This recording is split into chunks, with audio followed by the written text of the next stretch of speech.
ही सगळी माणसं खूप गोड आहेत. सिद्धार्थ आणि अदितीचं प्रेम सुद्धा एकदम खरं आहे. अदिती सिद्धार्थ पासून वेगळी झाली तरी माझी होणार नाही. अदिती मला स्वीकारणारच नसेल तर मग मी हे का करतोय?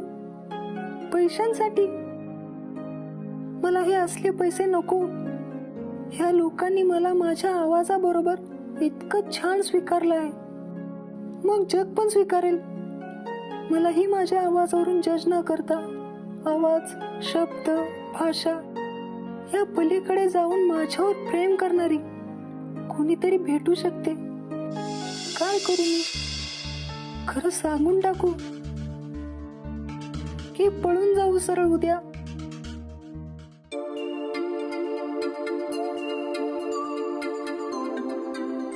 काय रे, असं अंधार दिखता का बसलायस? अरे जा बाहेर जा, सगळ्यांनी कॅम्प फायर केले, गाणी गात आहेत, जा एन्जॉय कर. डोकं दुखतोय म्हणून आलो वर. अरे मग आधी नाही का सांगायचंस मला? अरे मी मस्त हेड मसाज करतो. नाही नको, झोपेन होईल वर. अरे ऐक माझं, खरंच मी खूप चांगला हेड मसाज करतो. घरात कोणाचं डोकं दुखत असेल ना तर सगळे माझ्याकडून चंपी करून घेतात. मस्त चंपी करतो तुझी, बरं वाटेल तुला. थांब. नको नको नको, मला ही चंपी वगैरे करून घ्यायची सवय नाही. तू असं ऐकणार नाहीस. खरंच तुला मस्त चंपी करून देतो. आणि हो, तुझी हेअरस्टाईल नाही खराब होणार. थांब.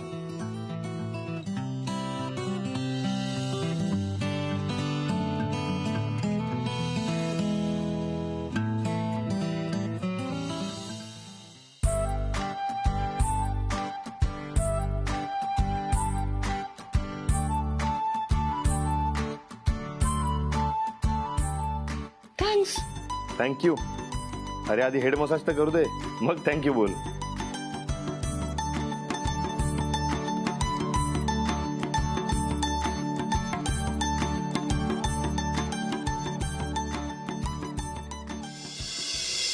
काय रे, काय झालं? माझ्या आईने सुद्धा माझ्याशी काळजी नाही घेतली. अरे मग रडतोयस काय? असं रडू नकोस, नाहीतर डोकं अजून धरेल. डोळे बंद कर आणि शांत राहा. खरंच छान वाटेल.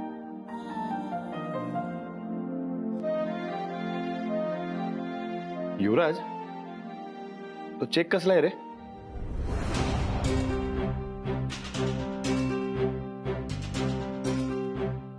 म्हणजे डिपॉझिट करायचं राहिलंय का? नाही म्हणजे जनरली असं बाहेर गेल्यानंतर कोण असं चेक कॅरी करत नाही ना, म्हणून विचारलं. नाही, महालक्ष्मी मॅडमने दिला होता इथून निघून जाण्यासाठी. चेक घेतलायस म्हणजे परत जाणार आहेस का? पैशांसाठी हे सगळं करतोयस तू? नाही, मी त्यांना परत देणार आहे. म्हणजे अदितीवर खरं प्रेम करतोस तू? ठीक आहे, अजून एक दिवस फक्त. एकदा का अदिती मुंबईत गेली म्हणजे आमचा काय साखरपुडा होणार नाही. होईल. अदितीचं तुझ्यावर खरंच खूप प्रेम आहे. तुमचं नातं खूप घट्ट आहे, हे कळलंय मला. हो, पण तुझ्या अटी? मी घेईन माझ्या अटी मागे. त्या दिवशी तू हरलास त्यावरून हे सिद्ध नाही होत की तुझं अदितीवर खरं प्रेम नाहीये. एकमेकांविषयी माहिती असणं म्हणजे खरं प्रेम नाही. एकमेकांना समजून घेणं म्हणजे खरं प्रेम. म्हणजे हे तुला पटलंय? तुझ्या आई बाबांचं काय? ते परत येणार आहेत का? त्यांना कसं समजावणार आहेस तू?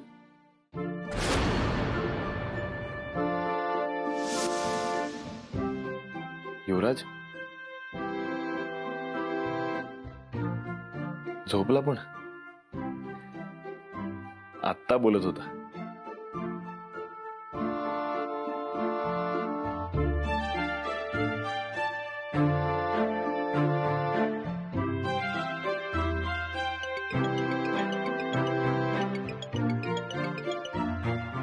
युवराज, युवराज,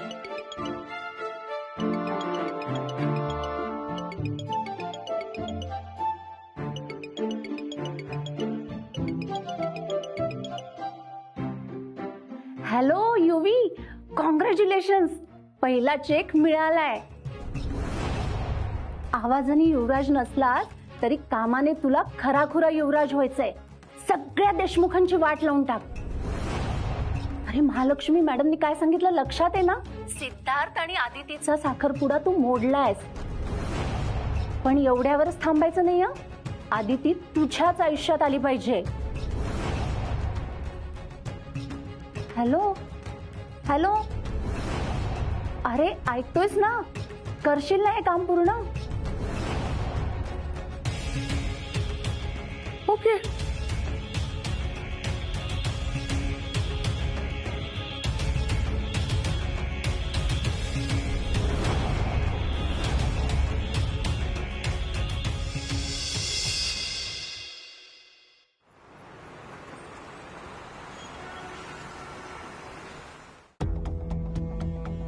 महालक्ष्मीचं नाव घेतलं ना, मला तर भीतीच वाटते.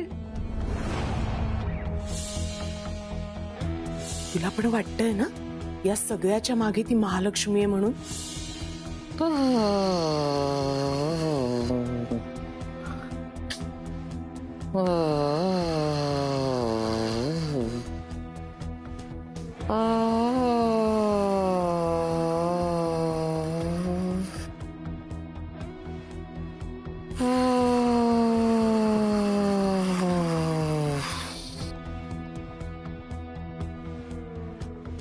रात्रभर डोक्यात फक्त दोनच गोष्टी, एक याचं घोरणं आणि आदितीच्या मॉमवर असलेला डाऊट. खरंच आदितीची मॉम हे सगळं करत असेल? त्यांना खरंच युवराजशी आदितीचं लग्न लावून द्यायचं आहे का?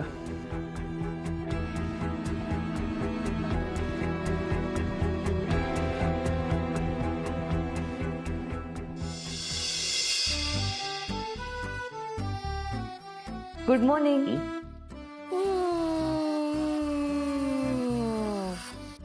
बापरे, त्याला काय झालंय? याला घोरणं म्हणतात. असं? हा, आता नॉर्मल घोरणं असतं तर ठीक होतं, तर हा आवाजाचा प्रकार म्हणजे काहीतरी विचित्रच आहे. यामुळे रात्रभर झोप लागली नाही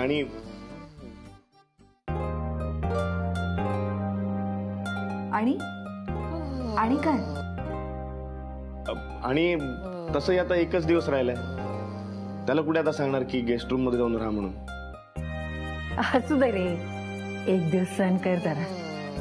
बरं, पण तुम्ही एवढा सकाळ सकाळ कुठे निघालात? आम्हीच नाही, तुला सुद्धा यायचंय आमच्या बरोबर. लवकर तयार हो, मी नाश्ता रेडी ठेवते तुझ्यासाठी. हो, पण जायचंय कुठे?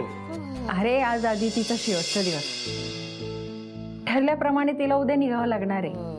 पण त्याआधी माझी एक इच्छा होती की तुम्ही दोघांनी माझ्या बरोबर देवीच्या दर्शनाला यावं. ठीक आहे, लगेच तयार होतो.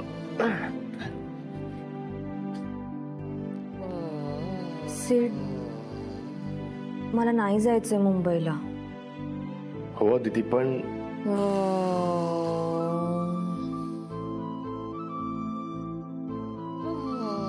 जाऊ दे, आपण या विषयावर नंतर बोलू. या आवाजात बोलणं अशक्य आहे. बरं, मी आवडतो पटकन. हो, 15 मिनिटात खाली आहे, मी नाश्ता रेडी ठेवते तुझ्यासाठी.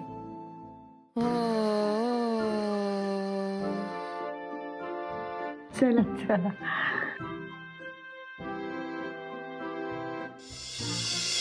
आता सतत तोच विचार नको, देवीच मार्ग सुचवेल काहीतरी. तुझ्या आवाजाचा काही प्रॉब्लेम नाहीये, पण तुझं हे घोरणं सहन करणं अशक्य आहे.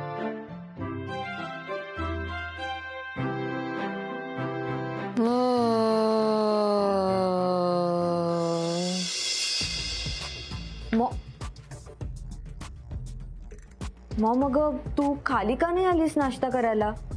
तू आली नाहीस म्हणून मग मी वरच घेऊन आले नाश्ता तुझ्यासाठी. आणि हे काय इंडक्शन वगैरे, तू स्वतःसाठी वेगळा नाश्ता का बनवतेस? मला ना या घरातलं जेवण नकोसं झालंय. एकतर अगदी तिखट असतं, नाहीतर ते शेणावर वगैरे बनवलेलं असतं. त्यापेक्षा मीच काहीतरी माझ्यासाठी बनवून घेते. नाही, ते ठीक आहे, पण तू असं रूम मध्ये इंडक्शनवर का बनवतेस? खाली जाऊन किचन मध्ये बनव ना. का इथे काय प्रॉब्लेम आहे? या घरचा एक नियम आहे. घर कितीही मोठं असलं ना तरी चूल एक असली पाहिजे. मी यांच्या घरातली नाहीये यांचे नियम वगैरे पाळायला.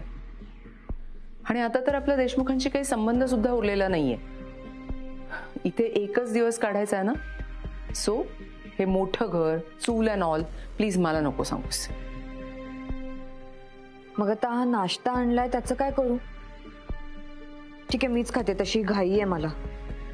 अदिती, मुंबईला जायला आपल्याला उद्या निघायचंय. मग तुला कसली घाई आहे एवढी? पण एनिवे, तू म्हणतीयस तर आपण निघू आजच. तशी तू रेडी झालीच आहेस. मी पण पटकन रेडी होते. किती घाई आहे तुला मुंबईला जायची? आपण उद्या जाणारच आहोत ना मुंबईला. आणि मी मुंबईला जायचं नाही म्हणत आहे त्यासाठी मी अशी रेडी होईन का? अगं बयोआजी, मी आणि सिड आम्ही देवीच्या देवळात जातो. कशाला? कशाला म्हणजे? देवळात जायला कारण लागतं का? अगं बयोआजी म्हणत होत्या उद्या आपण जातोय ना तर दर्शन घेऊन ये. आणि असं म्हणतात की या देवीकडे आपण मागतो ते देते ती. बरं ठीक आहे, मला उशीर होतोय, मी निघते. सीटचं पण आवरून झालं असेल. आणि हो, नाश्ता मस्त बनवला होता मोठ्या बाईंनी, मिस केला असतो. बाय.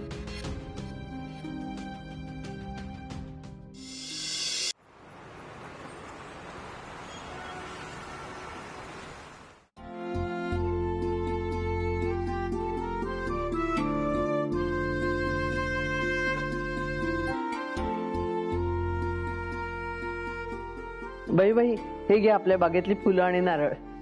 काय सुंदर फुलं आहेत. अगदी ताजी आहेत. हो. बयो बाई, धान्याचे डबे पण भरून झाले. त्या पिशवीत ठेव. बयाजी, हे डबे? अगं धान्याचे डबे. दरवर्षी मी देवीला जाते ना तेव्हा आपल्या शेतातलं धान्य सुद्धा देवीला वाहते. चला, तयार आहे मी. निघायचं? निघायचं? हो. नाश्ता केलास? नाही. मग थांब, नाश्ता घेऊन येते, खाऊन घेतो. नको. थांब. अगं, ऐक मग जरा. काय झाली का तयारी? हो, निघू. पण अजून सिद्धूचा नाश्ता व्हायचा आहे. तो झाला की निघू. हे घे. बघा, आणलाच तिने नाश्ता. सिद्धू, शांततेने बसून नाश्ता खा. काही घाई नाही आपल्याला. नाही, नको, असू दे. अवकाश घाई नाही आहे, पण तुम्ही घाई करा. तिकडे ऊन वाढलं ना तर पायऱ्या चढताना पाय भाजतील. भय, मला माहिती आहे तू काय ऐकणार नाहीस, पण दरवर्षीप्रमाणे मी आपलं सांगायचं काम करतो. हे पहा, आता आपलं वय झालंय. उगीच अनवाणी पायऱ्या चढायचा हट्ट करू नको. तिथे डोली मिळते, डोली कर. डायरेक्ट मंदिराच्या दाराशी. तुम्ही सांगा. पण दरवर्षीप्रमाणे मी या कानाने ऐकणार आणि या कानाने सोडून देणार. मला काही होत नाही हो. हे बघा, तुमचं वय झालंय, माझं नाही. तुमच्या इतके माझे केस अजून पिकलेले नाहीत. हो, शेतकऱ्याची बायको आहे मी, काटक आहे. आणि हे बघा, तुम्ही काळजी घ्या. नाही तर मी घरात नाही ना म्हणून लगेच गोड खायला सुरुवात करणार. सखा, लक्ष ठेव बर का यांच्याकडे. मी नाही जमणार. आता का म्हणून विचारा. का? बयोबाई, अहो ते मलाच गोड आणायला लावतील. अन्न आणून दिलं ना तर मलाच ओरडतील. बाई, तुम्ही अजिबात काळजी करू नका. मी ठेवेल लक्ष. आदिती आणि सिद्धू, तुम्ही बयोबाईची काळजी घ्या बरं का. आणि देवी आईला प्रार्थना करा बरं का. तुमच्या आयुष्यात जे संकट आलंय ना ते दूर होऊ दे. हो मोठ्या बाई, तुम्ही काळजी नका करू. आम्ही बयोआजींची काळजी घेऊ. आणि सध्या हा जो काही प्रॉब्लेम झालाय ना तो सुद्धा सॉर्ट आउट होईल लवकरच. फक्त तो युवराज आमच्या आयुष्यातून निघून जाऊ दे. त्यासाठी ह्या सगळ्या मागे नेमकं कोण आहे ना ते कळायला हवं.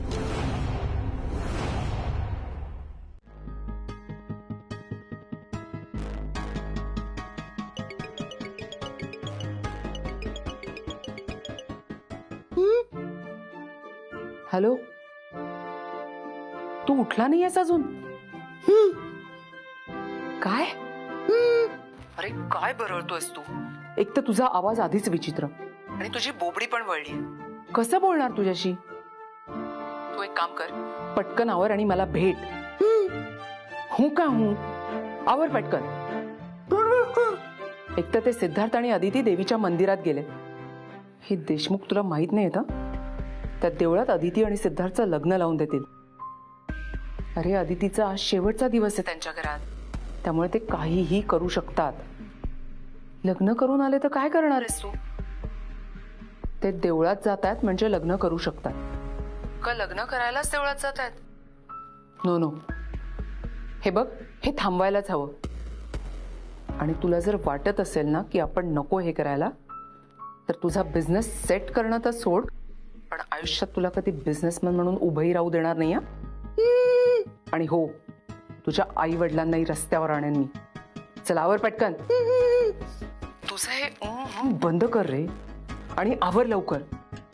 जर आता 5 मिनिटात निघाला नाहीस ना त्यांच्या मागे, तर तिथे येऊन कानाखाली वाजवे ना तुझ्या. चल ठेव फोन.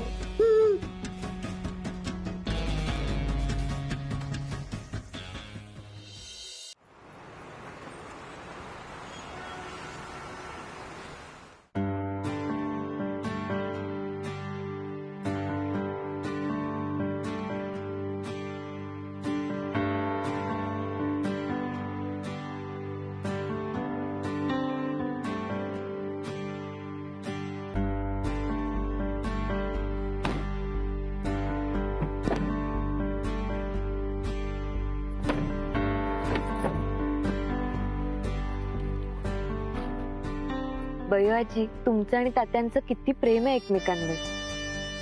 माझ्या आयुष्यात मी पाहिलेलं बेस्ट कपल आहात तुम्ही. अरे काहीतरीच काय, ते उगीच कधी कधी खूप काळजी करतात बघ. अहो प्रेम आहे म्हणून काळजी. ते बयो आजी आणि तात्यांचं प्रेम बघून मला नेहमी वाटतं, आपलं वय झालं ना की आपल्यातलं प्रेम पण असंच राहावं. आता बघ ना, बयो आजी काही तासांसाठी म्हणून बाहेर पडलेत, तर तात्या किती अस्वस्थ झाले होते. किती ती काळजी.